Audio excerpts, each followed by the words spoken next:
Shalom, ini merupakan tahun baru ya. Happy New Year 2023. Selamat tahun baru, dan kita percaya di tahun yang baru ini Tuhan juga akan menyertai kita sama seperti Dia sudah menyertai kita di tahun-tahun sebelumnya. Setiap awal tahun biasanya kalau kita dalam satu pelayanan atau satu gereja, maka akan ada visi atau tuntunan untuk tahun tersebut yang disampaikan oleh leader atau pemimpin ya, atau gembala gereja atau leader dari pelayanan di mana kita berada. Kalau kita jeli memperhatikan, saya pribadi memperhatikan dari tahun ke tahun, maka itu akan terbagi menjadi dua bagian. Yang pertama adalah ini tahun yang mungkin penuh goncangan, penuh tantangan, dan itu sebabnya kita perlu senantiasa mengangkat tangan kita kepada Tuhan. Kita berharap kepada Tuhan, kita perlu semakin melekat kepada Tuhan, kita perlu berakar ke atas, kita perlu menaruh harapan kita kepada Tuhan, ya kira-kira seperti itu. Tapi di bagian dunia yang lain, karena saya suka mengikuti juga berbagai pelayanan lewat internet ya, lewat CD atau khotbah-khotbah di YouTube, maka pada awal tahun yang sama, di bagian dunia yang lain, di pelayanan yang lain, mereka punya satu visi juga untuk menghadapi tahun yang sama itu dengan cara pandang yang berbeda, yaitu dengan hal yang lebih positif. Ya, misalnya dikatakan ini tahun God's favor, ya, ini tahun perkenanan Tuhan, ini tahun yang luar biasa, ini tahun di mana pintu-pintu berkat terbuka, ya. Ini tahun yang dimana Tuhan akan membuat kita mengalami banyak mujizat atau lompatan demi lompatan.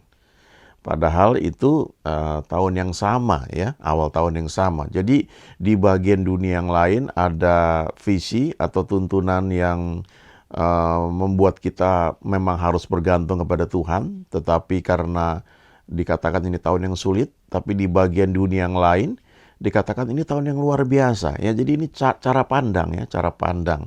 Sama seperti walaupun gak persis sama ya, tapi kayak 10 pengintai dan 2 pengintai. Mereka melihat lokasi yang sama, tanah perjanjian yang sama, tapi cara pandang mereka berbeda. Yang satu lebih memandang kepada negatifnya, yang satu memandang kepada positifnya. Seharusnya yang negatif itu juga melihat bahwa Tuhan menyertai ya. Jadi mereka nggak perlu takut ya. Ada janji yang perlu kita pegang senantiasa ya, bahwa Tuhan itu menyertai kita. Yesaya 41 ayat 10 misalnya. Janganlah takut sebab aku menyertai engkau. Janganlah bimbang sebab aku ini Allahmu. Ya. Jadi secara pribadi ketika memasuki awal tahun ini, saya merasa perlu berdoa ya. Biasanya memang seperti itu ya setiap awal tahun, tapi seperti ada dorongan ya dari ayat di kitab Mazmur yang mengatakan enter his gates with thanksgiving ya. Masuklah ke dalam gerbangnya dengan ucapan syukur. Jadi itu yang saya lakukan, dan beberapa teman juga ikut ya. Ada yang langsung yang onsite, tetapi ada juga yang ikut Zoom, dan kami memasuki tahun 2023 ini dengan ucapan syukur ya, dengan nyanyian ucapan syukur, mengingat kebaikan Tuhan yang telah dibuat selama tahun 2022, tahun yang tidak mudah sebenarnya, tetapi Tuhan menyertai, dan kita melihat kebaikan-kebaikan Tuhan. Kita mengucap syukur, lalu masuk tahun 2023 itu kita ya mengakui firman-Nya juga ya, kita berbahasa roh, dan kemudian kita memuji Tuhan ya, mengatakan bahwa Tuhan itu baik, for the Lord is good ya, sebab Tuhan baik, anugerahnya kekal selama-lamanya.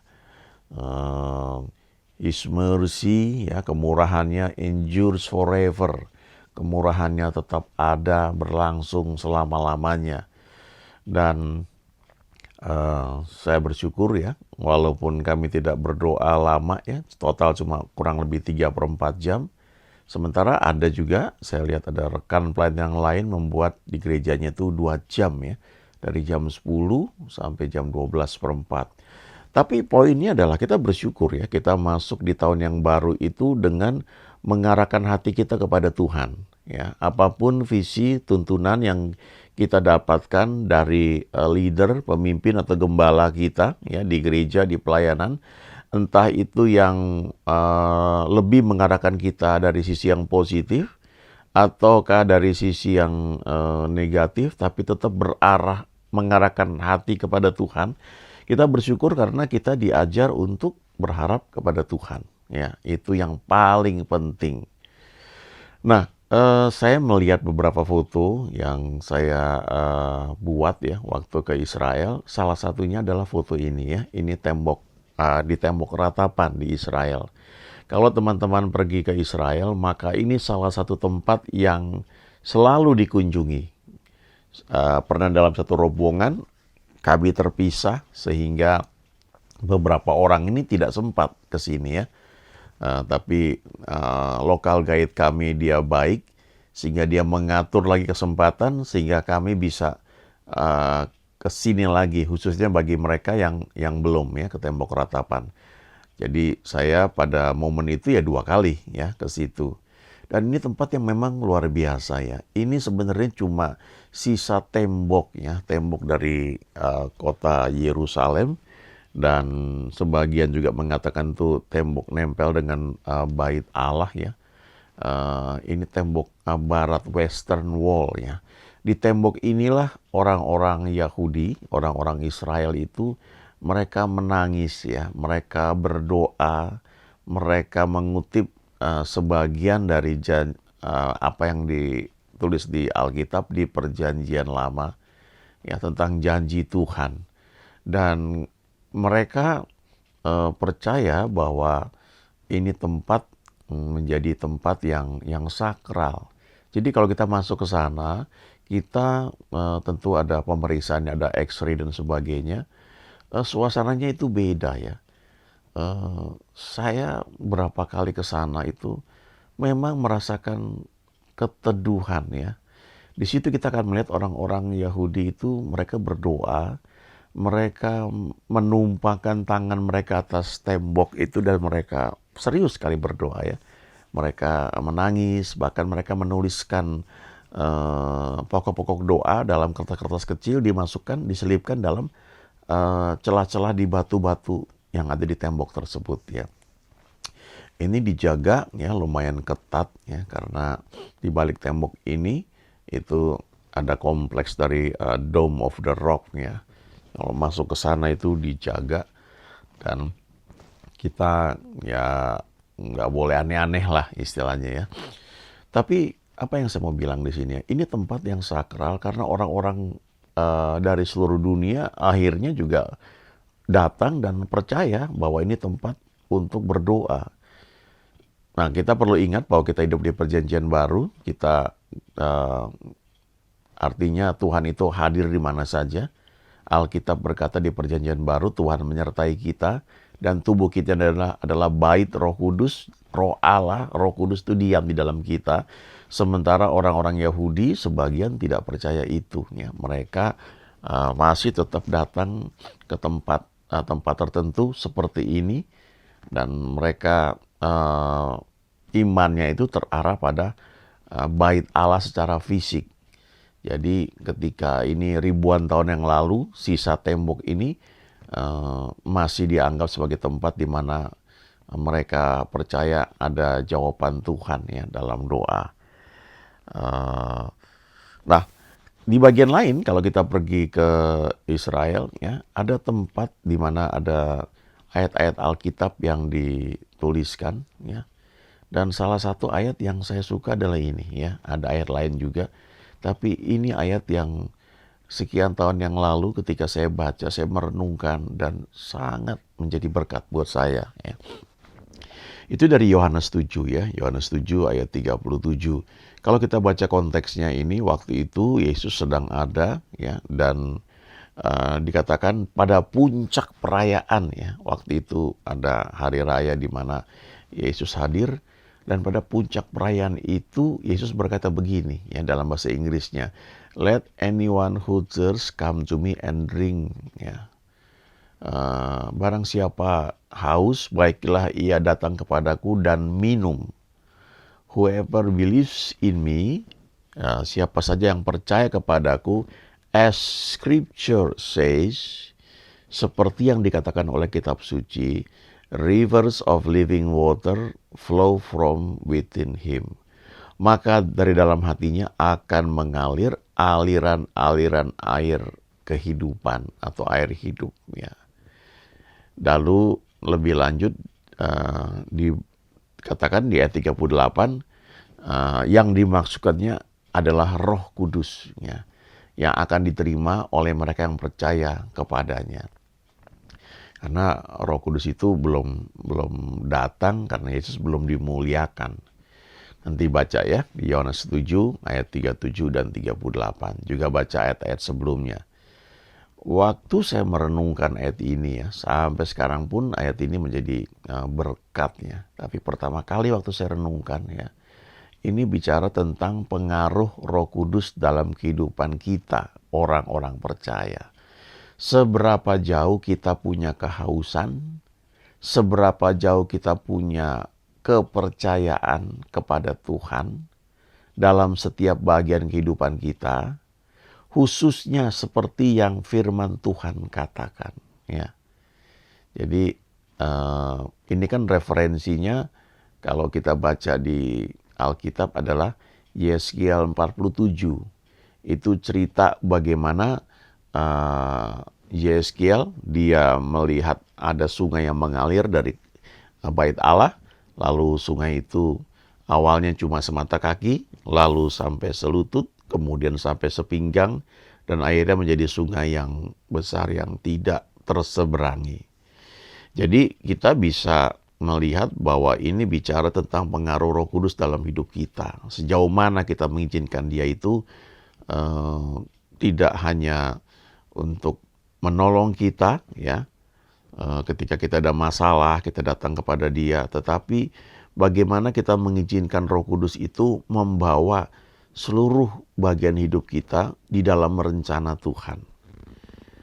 Cepat atau lambat ya, kita perlu belajar bahwa pada akhirnya, seharusnya dari awal kita sadari hal itu ya, pusat kehidupan kita adalah Kristus ya, Yesus. Jadi apapun ya yang menjadi cita-cita kita, menjadi satu impian kita, itu semuanya seharusnya dalam rangkaian dengan pusatnya adalah Kristus atau Yesus. Disitulah kita bisa menikmati kehidupan yang maksimal, yang memuaskan, yang aman, ya, yang paling cocok buat kita. Dan itu beda antara satu orang dengan orang lain. Jadi kita tidak perlu meniru orang lain karena masing-masing ini punya panggilan. Kita nggak perlu ikut-ikutan, ya, tapi kita mengizinkan Roh Kudus itu menuntun kita, membawa kita, supaya apa yang Tuhan rancangkan bagi kita, yang tertulis di surga itu, ya, itu terjadi dalam hidup kita. Seperti doa Bapa kami, ya, datanglah kerajaanmu, jadilah kehendakmu dalam hidupku, seperti yang kau rancangkan di surga.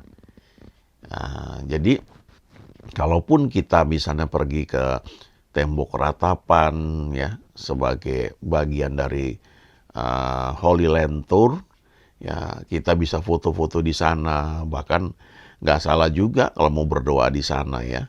Saya karena sudah ke sana ya saya juga berdoa di situ, tapi bukan karena saya percaya itu tempat yang lebih mujarab kalau berdoa di situ ya. Itu bisa jadi point of contact ya untuk melepaskan iman kita. Tapi jangan hanya berpikir disitulah doa kita dijawab ya. Tidak seperti itu, karena di perjanjian baru tubuh kita ini adalah bait Allah dan Roh Allah, Roh Kudus ada di dalam kita ya. Tembok ratapan bahkan tidak ada ayatnya di Alkitab ya. Jadi jangan sampai kita terjebak menjadi ikut-ikutan tanpa iman ya kepada Tuhan ya. Sekali lagi tidak salah untuk kita ada di sana ya, menikmati tur, kemudian kita berdoa di sana juga nggak salah, sama seperti kita berdoa di tempat lain juga sama saja gitu ya. Nah, tapi kembali lagi ya, seperti yang tadi saya katakan, waktu kita memasuki tahun yang baru ini, apa firman Tuhan yang kita dapat ya, tuntunan Tuhan. Yang jelas selalu Tuhan berkata, jangan takut sebab aku menyertai engkau. Apapun masalah yang kita hadapi di tahun yang lalu, ataupun masalah yang kata banyak orang akan dihadapi ya, situasi yang tidak menentu, resesi dan sebagainya ya. Mari percaya bahwa Tuhan yang kita sembah itu adalah Tuhan yang sama, yang sudah menyertai kita di tahun-tahun sebelumnya. Dia juga menyertai kita di tahun yang baru, dan dia memegang kita dengan tangan kanannya yang membawa kemenangan ya. Jangan takut ya, bahkan dia janjikan juga dia menggendong kita sampai masa tua kita, sampai masa putih rambut kita. Tetapi yang perlu kita ingat ya, apapun masalah yang kita hadapi, ya kita perlu ingat bahwa benang merahnya ya, atau apa istilahnya ya, track yang perlu kita lalui ya, jalur yang kita perlu lalui, selalu itu berpusatkan kepada Kristus, kepada Yesus.